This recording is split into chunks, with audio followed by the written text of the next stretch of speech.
থালা হাতে নিয়ে ভুকা মিছিল করে কর্মচারীরা, আর সেই কর্মচারীদের বেতন বাড়লো 12,000 টাকা। আর যে কর্মকর্তারা ঠান্ডা ঘরে বসে শুধু তামাশা দেখে তাদের বাড়লো 82,000 টাকা। আসলে কি এদেশ থেকে কোনোদিন বৈষম্য দূর হবে? 12,000 আর 82,000 দুজনের জন্যই কিন্তু একই বাজার ব্যবস্থা, একই বাজারের দ্রব্যমূল্যের দাম। সকল পণ্য, মাছ, মাংস, তেল, নুন, আটা, ময়দা, সুজি, প্রতিটি পণ্য এই 12,000 আর 82,000 যাদের বেতন বৃদ্ধি হয়েছে সকলের জন্যই কিন্তু সমান। চেয়েছিলাম 35,000, পেলাম 20,000। চেয়েছিলাম 1:4 অনুপাতে, পেলাম 1:8 অনুপাতে। চেয়েছিলাম বৈষম্য কমাতে, বেড়ে গেল সেখানে আরও বৈষম্য। তাহলে এরপরও যে পে স্কেলের ঘোষণা আসলো সেখানেও শুনি ধাপে ধাপে ধাপে। কেন আজকে ধাপে ধাপে আমাদেরকে 11 বছর পরে পে স্কেল নিতে হবে? এখন যদি আমরা বাজারে গিয়ে, দোকানে গিয়ে পণ্য ক্রয় করে তাদেরকে যদি বলি ধাপে ধাপে তোমাদের মূল্য দিব, মানবে? আমরা যদি এখন ওই দুধওয়ালার কাছে গিয়ে, পেপারওয়ালার কাছে গিয়ে স্কুলের বেতন, এই চিকিৎসকের ফি সব কিছু যদি বলি ধাপে ধাপে দিব, তাহলে কি তারা নিবে? তারা মানবে? অথচ আমাদের মতো যেই ভুকা কর্মচারী তাদেরকে বলছেন ধাপে ধাপে দিবেন। আমরা ধাপে ধাপে চাই না, অন্তত শতভাগ মূল বেতনটা আমরা এক ধাপে একবারেই চাই। এটাই হচ্ছে আমাদের কর্মচারীদের ন্যায্য পাওনা, ন্যায্য অধিকার। প্রিয় বন্ধুগণ, সহকর্মী, কর্মচারী ভাই ও বোনেরা, এই একটা দাবিতে আপনারা এখনও ঘরে সবাই চুপ করে বসে আছেন।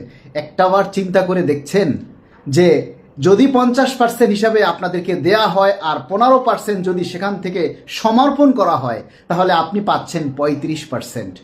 কত পাবেন? কত বাড়বে বুঝতে পারছেন? এক বছর পরে আপনার আবার 50%। অথচ এই এক বছরে যে দ্রব্যমূল্য বাড়বে আর আপনার বেতন বাড়বে, দুইটার মধ্যে একটা বিশাল তফাৎ তৈরি হবে। সব সময় আন্দোলন রাস্তায় করা যায় না, রাজপথে আন্দোলন করা যায় না। বিশাল একটা জনমত তৈরি করে, আপনার জনমত আপনি ভাইরাল করে সরকারের নজরে আনতে পারেন, কিন্তু আপনারা সেটা করেন না। 22 লক্ষ কর্মচারীরা আপনারা এই সুযোগ সুবিধা ভোগ করবেন, অথচ 22 লক্ষ কর্মচারী যদি একটাবার করে বলে যে আমরা শতভাগ মূল বেতন একবারই চাই, কোনো ধাপে নয়, তাহলে কিন্তু সরকার সেই কথাটা শুনতে বাধ্য।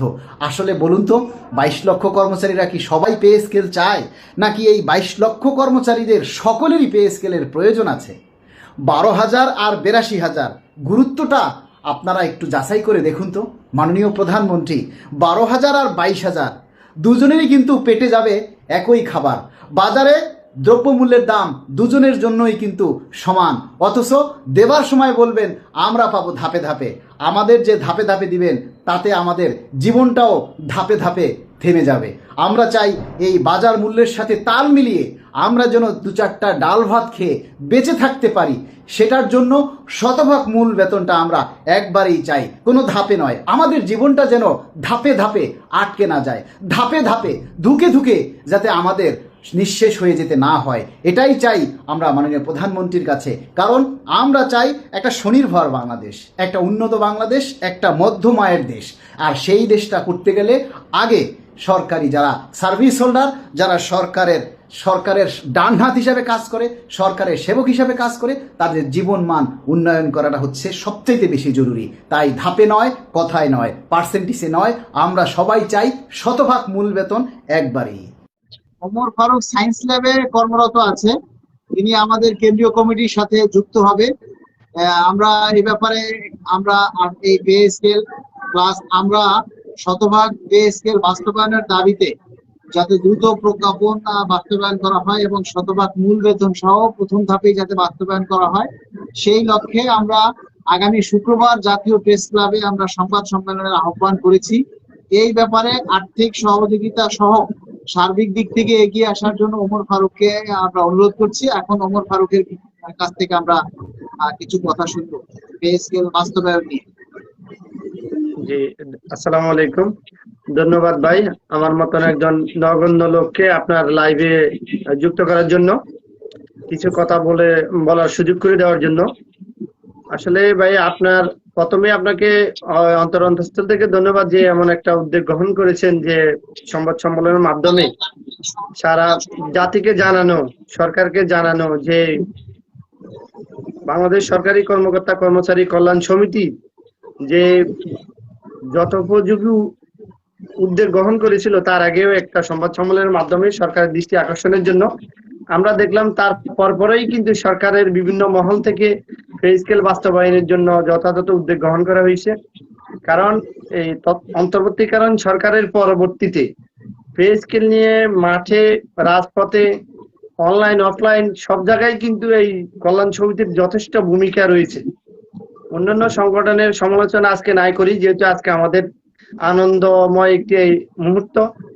আমরা শুধু এটুকু বলতে চাই, বাংলাদেশ সরকারি কর্মকর্তা কর্মচারী কল্যাণ সমিতির প্রত্যেকটি সদস্য এবং যে সকল সদস্যবিন্দু এই সংগঠনকে সাপোর্ট করে গেছেন, সাধারণ কর্মচারী বিন্দু আমার থেকে শুরু করে সকলকে অন্তরস্থল থেকে ধন্যবাদ। আমরা সম্মানিত মালিক ভাইকে সবসময় বিউ ব্যবসায়ী হিসাবে দেখতে চাই, যে বিউ ব্যবসায়ী যাতে ইন ফিউচারে কর্মচারীদের জন্য অগ্রণী ভূমিকা পালন করতে পারে। আশিক ভাইকেও বিউ ব্যবসায়ী হিসেবে দেখতে চাই। এই দুইজনের অক্লান্ত পরিশ্রম আজকে আমাদেরকে অনুপ্রাণিত করেছে। এই দুইজনের অক্লান্ত পরিশ্রম অনলাইনে আমরা দেখতে পেয়ে কিন্তু এই আন্দোলন সংগ্রামে ঝাঁপিয়ে পড়েছিলাম। আমরা তার আগে কিন্তু জানতামই না যে সরকারি চাকরিজীবীরা আন্দোলনের মাধ্যমে সরকার থেকে ছিনিয়ে নিয়ে আসতে পারে। তার একটি জ্বলন্ত উদাহরণ হলেন আপনারা দুজন। যাই হোক, সর্বোপরি গণপ্রজাতন্ত্রী বাংলাদেশ সরকারের মাননীয় প্রধানমন্ত্রী জনাব তারেক রহমান স্যারকে এবং অর্থমন্ত্রী সহ পরিকল্পনা মন্ত্রণালয়ের সংশ্লিষ্ট সকল কর্মকর্তা কর্মচারীকে অসংখ্য ধন্যবাদ। পে স্কেল বাস্তবায়নের জন্য যথাযথ ভূমিকা পালন করেছেন। আলটিমেটলি এই পে স্কেলটা কিন্তু আমাদের 22 লক্ষ সরকারি কর্মচারীর প্রয়োজন, কিন্তু আমরা অতীব দুঃখের সাথে জানাচ্ছি 22 লক্ষ সরকারি কর্মচারীর পক্ষে কিন্তু অনলাইন এবং অফলাইনে এই প্রচার প্ররোচনাটা কিন্তু সম্ভব হয়নি। বরঞ্চ আমরা যারা নতুন হয়ে উদ্যোগ গ্রহণ করেছি যে পে স্কেল বাস্তবায়নের জন্য সরকারের দৃষ্টি আকর্ষণ করব, মাঠে ঘাটে সব জায়গায় আমাদেরকে নিয়ে পর্যন্ত টোল করা হয়েছিল। আজকে একটা আমি ভিডিও দিয়েছিলাম বিকেল বেলা, ভাই খেয়াল করছেন কিনা জানি না, ওইখানেও আমাকে অনেকজনে কমেন্ট করছেন যে আমি ভিউ ব্যবসায়ী। আসলে এটাতে আমি এখন আর দুঃখ পাই না ভাই। আমরা ওই কষ্টের দিনগুলো ভুলে যেতে চাই। হ্যাঁ, কষ্টের দিনগুলো মনে রাখার দরকার নাই। আপনার সুখের কথা বলেন, কষ্ট দিয়ে আর মনে কষ্ট দিয়ে না ভাই, সুখের কথা বলেন। সুখের কথা ওইটুকুই তো বলতেছিলাম যে আমরা যারা আমি তো নগণ্য একজন কর্মচারী, বিশেষ করে মালিক ভাই, আশিক ভাই থেকে শুরু করে যারা এত পরিশ্রম করছেন এই ভিউ ব্যবসাটা যাতে কন্টিনিউ থাকে। কারণ এই পে স্কেল হয়তো প্রজ্ঞাপন হলেই পরে শেষ, এই পে স্কেল হয়তো প্রজ্ঞাপন হলেই পরে একটা মোটামুটি মীমাংসাতে সরকার চলে আসবে, কিন্তু কর্মচারীদের এছাড়াও কিন্তু অনেক ধরনের আন্দোলন সংগ্রাম আছে, অনেক ধরনের দাবি দেওয়া আছে। সেই দাবি দেওয়া গুলা বাস্তবায়ন করবে কি? সেই দাবি দেওয়া গুলা বাস্তবায়ন করবে বাংলাদেশ সরকারি কর্মকর্তা কর্মচারী কল্যাণ সমিতির মতো সংগঠন, যে সংগঠনের মাধ্যমে সরকার অনুধাবন করছে যে আসলে কর্মচারীরা অতীব দুঃখে আছে, ঋণে জর্জরিত আছে, তাদের পরিবার পরিজন নিয়ে, আত্মীয় স্বজন নিয়ে রাষ্ট্রের কাছে বেঁচে থাকার যে আকুল আবেদন এই সংগঠনের মাধ্যমে সরকারের কানে বা সরকারের অবধি পৌঁছাতে পেরেছে বলে আমি অন্তঃস্থল থেকে বিশ্বাস করি। এবং একই সাথে সারা বাংলাদেশে আপনার মাধ্যমে সারা বাংলাদেশের সাধারণ কর্মচারীদেরকে স্পষ্ট ভাষায় জানাতে চাই, আপনারা এই সংগঠনকে ভুলে যাবেন না, এই দুইজন ব্যক্তিকে ভুলে যাবেন না। অন্তত এই দুইজন ব্যক্তিকে সারা জীবন মাথার তাজ করে রাখেন। কারণ যারা একটা ব্যক্তি সাসপেন্ড হওয়ার পরেও যেভাবে মাঠে ঘাটে আপনাদের জন্য, আমাদের জন্য, আমার জন্য, সর্বময় বাংলাদেশের সরকারি সকল সেক্টরের কর্মচারীদের জন্য যে যুদ্ধ সংগ্রাম করেছেন, এই সংগ্রামকে ভুলে যাওয়ার নয়। আমি ব্যক্তিগতভাবে বিশ্বাস করি যে বাংলাদেশ সরকারি কর্মকর্তা কর্মচারী কল্যাণ সমিতি, ওমর ফারুক ভাই, আমরা এই শতভাগ পে স্কেল, শতভাগ বেসিক মানে মূল বেতন এক ধাপে বাস্তবায়নের দাবিতে আগামী শুক্রবারে আমরা সংবাদ সম্মেলন ডেকেছি। এইটা কি আমাদের একার দাবি? এটা তো সকলের দাবি।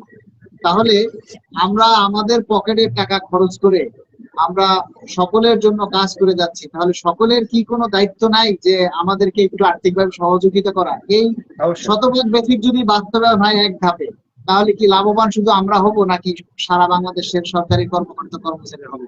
তাহলে তাদের কি উচিত না আমাদেরকে একটু ফাইন্যান্সিয়াল সাপোর্ট দেয়া? জি, এ ব্যাপারে ধন্যবাদ। আপনি কি বলবেন? জি, ধন্যবাদ ভাই আপনার মূল্যবান প্রশ্নের জন্য। আপনার যেই আগামী শুক্রবারে যে প্রোগ্রামটি ইতিমধ্যে আমি অবগত হয়েছি এবং আমার ওমর ডিসকাশন যে ফেজটি আছে এই ফেজ থেকে আমি ইতিমধ্যে এই বিষয়ে অবগত করেছি। তো আপনি যে বললেন শতভাগ পে স্কেল বাস্তবায়নের জন্য, এটা তো একটা যুক্তি। সরকার যেভাবে বলছে ধাপে ধাপে, কয় ধাপে সেটিও বলে নাই, আমাদেরকে আদৌ কি দিচ্ছে সেটিও কিন্তু স্পষ্ট সরকারের পক্ষ থেকে এখনো কোনো বক্তব্য আসেনি। সর্বপ্রথম আপনি আগামী শুক্রবারে একটি প্রোগ্রামের মাধ্যমে সরকারের দৃষ্টি আবার আকর্ষণ করতে চেয়েছেন যে আমাদের কোনো ধাপে ধাপে নয়, এক ধাপে শতভাগ বাস্তবায়ন চাই। তো সেজন্য এই একটা প্রোগ্রাম করতে গেলে তো অনেক ধরনের খরচ আসে। আসলেই তার আগের প্রোগ্রাম গুলোতে আমরা তেমন কোনো কন্ট্রিবিউট করতে পারিনি। আপনি একাই করে গেছেন সবকিছু, আপনি আপনার সংগঠন করে গেছেন, এই জন্য আপনাকে স্যালুট জানাই। কিন্তু আগামী 19 তারিখে যে প্রোগ্রাম, আমি আপনার মাধ্যমে সকালকে উদাত্ত আহ্বান জানাবো, যার যতটুকু সামর্থ্য আছে সম্ভব হয় মানে নিজের দায়িত্ববোধ থেকে, নিজের কর্তব্য থেকে অন্তত এগিয়ে আসুন। যে বিকাশ নাম্বারটি দেওয়া আছে বা এর পেজে, সকলে ওই বিকাশ নাম্বারে যার যতটুকু সামর্থ্য আছে, আমি পুনরায় বলতে চাই, ওই অনুযায়ী আপনি সার্বিক সহায়তা করুন। এবং সার্বিক সহায়তা করলেই শুধু হবে না, আপনি ওই প্রোগ্রামটাতে অ্যাটেন্ড করুন। একটা প্রোগ্রামে যখন অ্যাটেন্ড করবেন, আপনার সাথে 10টা মানুষের সাথে সম্পর্ক হবে। 10 জন 10 জায়গায় চাকরি করি, ওদের সাথে একটা ভালো গুড রিলেশনশিপ তৈরি হবে। এতে করে আপনার কানেক্টিভিটি বাড়বে। আর কানেক্টিভিটি বাড়লে নেগেটিভের চাইতে 100% পজিটিভ সাইড গুলো বেশি। আপনার অনেক যোগাযোগ যত বাড়বে, কমিউনিকেশন যত বাড়বে, ততই আপনি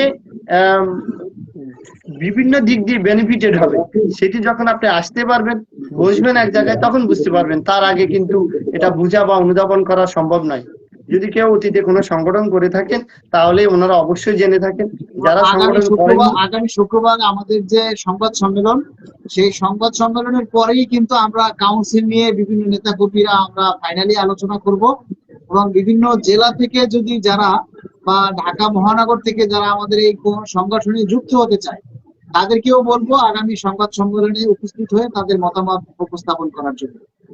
জি জি, আপনাকে ধন্যবাদ ভাই। এটা আপনার মাধ্যমে আমি সকালকে উদাত্ত আহ্বান জানাতে চাই যে আপনারা আসুন, এই প্রোগ্রামটাতে অ্যাটেন্ড করুন, সশরীরে আসুন।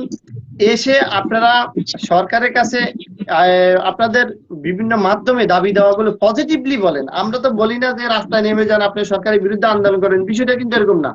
আমাদের সরকারের বিরুদ্ধে আন্দোলন করার কোনো যৌক্তিকতা নেই। এখন হচ্ছে আমাদেরকে সরকারকে পজিটিভলি বলতে হবে, মনের দুঃখটা আপনি বলতে হবে। আরে ভাই, ভাই আমি আপনার মাধ্যমে 22 লক্ষ কর্মচারীকে বলতে চাই, আমার এই কথাগুলো আপনি দয়া করে প্রচার করেন এক্সট্রা ভাবে। আমি 22 লক্ষ সরকারি কর্মচারীকে বলতে চাই, ভাই আপনার 3 দফে যদি বেসিক পে স্কেল বাস্তবায়ন করে, আপনার তেমন কোনো মানে সুখকর কিছু বই আনবে না। কারণ হচ্ছে আপনি বর্তমান যে স্কেল, সেই স্কেলের প্রথম ভাগ যদি 50% হয়, ধরে নিলাম আমরা 50%, আপনি যখন ফিক্সেশন করবে, ফিক্সেশনে আপনার কিন্তু আহামরি কোনো বেনিফিটেড আপনি হবেন না। কিন্তু যখন আপনার পে স্কেলটা অন্তত 100% বেসিক দিবে ন্যূনতম, তখন কিন্তু আপনি বেনিফিটেড। কিন্তু আপনারা এটা কেন বুঝেন না? এই দাবিটুকু আপনার অনলাইনে আপনার সরকারকে পজিটিভলি বলেন। আমরা বলি না আপনি নেগেটিভ কোনো বার্তা সরকারকে দেন, কারণ আমরা সরকারের একটা পার্ট। আমরা নেগেটিভ বার্তা দেওয়ার কোনো স্কোপ আমাদের নেই। আমরা তার আগে যত আন্দোলন সংগ্রাম রাস্তায় করেছি যৌক্তিক, সেটা হলো আমাদের পেটে ক্ষুধার জন্য আমরা করেছি। এই যে আপনি ঋণে জর্জরিত, আমি ঋণে জর্জরিত, বিভিন্ন ব্যাংক থেকে লোন নিছি, এনজিও থেকে নিছি, আপনারা কেন, আমরা যদি উইলিংলি বলতে পারি, তাহলে আপনারা কেন বলতে পারবেন না ভাই? কারণ আপনাদের কি তাহলে মানে পে স্কেলের, যদি আপনারা এই কথাটুকু বলতে না পারেন, তাহলে তো আপনাদের পে স্কেলের প্রয়োজন নাই। কারণ আপনাদের উপরে তাহলে ইনকাম আছে। আমরা উপরের চিন্তাধারা বাদ দিয়ে দেন, যেহেতু মাননীয় অর্থমন্ত্রী অলরেডি ঘোষণা করেছেন পে স্কেল দিলে পরে আমাদের যে নেগেটিভ চিন্তাধারা এগুলো কিন্তু চলে যাবে। এটা কিন্তু উনি যৌক্তিক কথা বলেছেন। যদি আমি কথাটা ভিন্নভাবে বললাম, তা আসলেই কিন্তু দুর্নীতি থাকবে না, পে স্কেলটা যদি শতভাগ বাস্তবায়িত হয়। তা আমি আপনাদের সকলকে উদাত্ত আহ্বান জানাবো, আপনারা আসুন, অন্তত আগামী 19 তারিখের আগামী শুক্রবারের প্রোগ্রামটা সশরীরে আসুন, এসে আপনাদের যৌক্তিক কথাগুলো আপনারা সরকারকে বলেন, আপনারা অনলাইনে বলেন, বলে সরকার থেকে যতটুকু আদায় করা সম্ভব হয়, সরকারের এই আর্থিক সংকুলের মধ্যেও যেতে আমাদেরকে পে স্কেল বাস্তবায়নের কথা একটা ঘোষণা দিয়েছেন, যতটুকু সম্ভব হয় অন্তত আমরা বেসিকের 100% বাস্তবায়ন করে যদি নিতে পারি, এটা আমাদের বেনিফিট। তাহলে হবে কি, আমাদের যে পরিবার পরিজন নিয়ে যে চিকিৎসা সেবা আমাদের প্রয়োজন আমরা সেটি করাইতে পারবো। আমরা বিভিন্ন জায়গা থেকে যে লোন নিছি সেই লোনগুলো স্টেপ বাই স্টেপ পরিশোধ করতে পারবো। আমাদের যে সংসার চলতে দিনানির্বাহ করতে যে কষ্ট হচ্ছে আমাদের সেটা করতে পারবো। সন্তানদেরকে লেখাপড়া করতে পারবেন। সবচেয়ে বড় কথা হচ্ছে বৃদ্ধ মা বাবাকে আপনি চিকিৎসা করাইতে পারবেন। এখানে একটা লোক কি স্পষ্ট বলতে পারবেন, বিশেষ করে স্যারদের কথা বাদে দিলাম, ওনারা সারা কি কেউ বলতে পারবেন যে আপনার বৃদ্ধ মা বাবাকে আপনি ভালো কোনো হসপিটালে ট্রিটমেন্ট করাইতে পারতেছেন? আমার তো মনে হচ্ছে পিজি হসপিটালকে অনেক কম খরচ মনে হয়, কিন্তু আপনি এখন তাই দেখেন একটা পিজি হাসপাতাল টিএসএস পরীক্ষা থাইরয়েড স্টিমুলেটিং হরমোন যেটা, সেটা এখন 400 ঘরে প্রায় 500 টাকার কাছাকাছি।